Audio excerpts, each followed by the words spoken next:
Kazi tarehe 1 Julai na nilianza kazi katika kipindi kigumu kwa shirika letu la afya. Nilianza kazi wakati mdau wetu mkubwa, mtegemezi kifedha na kitaalam, alijitoa au kutoa kwamba atajitoa kwenye shirika la afya, na utaratibu wake huo unatoa taarifa alafu unasubiri miezi 12. Kwa bado ni mwanachama wetu. Misaada kutoka nchi za nje kiujumla inaitwa ODA imepungua kwa karibu 70%, na hili waandishi nafikiri mnatakiwa mlifahamu sana.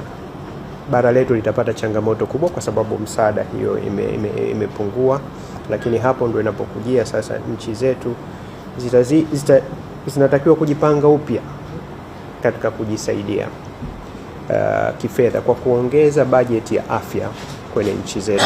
Na changamoto kubwa sana Afrika, na hili ni kitu kimoja ambacho kinatunyima usingizi sisi wote. Afrika inaagizia dawa 85% kutoka nje ya bara la Afrika.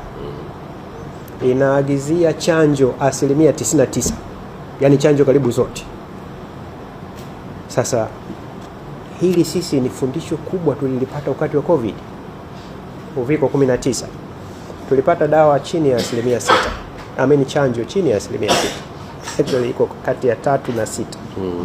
Kwa sababu dawa zote chanjo zote zinatoka nje. Kwa hiyo kila ninapozunguka hii miezi 5 tulilokaa tayari Brazzaville nimeshazunguka nchi 10 za Afrika 16, na ni pamoja na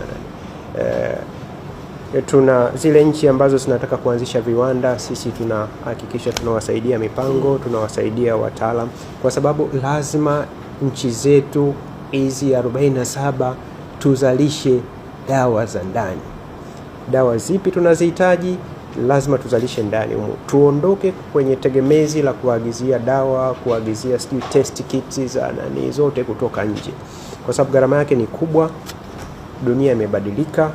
Utiaji saini wa hati hii utasaidia sana kuimarisha ushirikiano, hususan katika kipindi hiki ambapo dunia inapambana na changamoto mbalimbali ikiwemo magonjwa ya mlipuko, kipindupindu ikiwa mojawapo, ugonjwa wa Ebola, ugonjwa wa virusi vya Marburg, lakini bila kusahau ugonjwa wa Mpox. Sasa shirika la afya ulimwenguni jukumu lake kubwa ni kutengeneza sera na kuhakikisha kwamba sisi kama wasaidizi wake tunazisimamia utekelezaji katika nchi wanachama.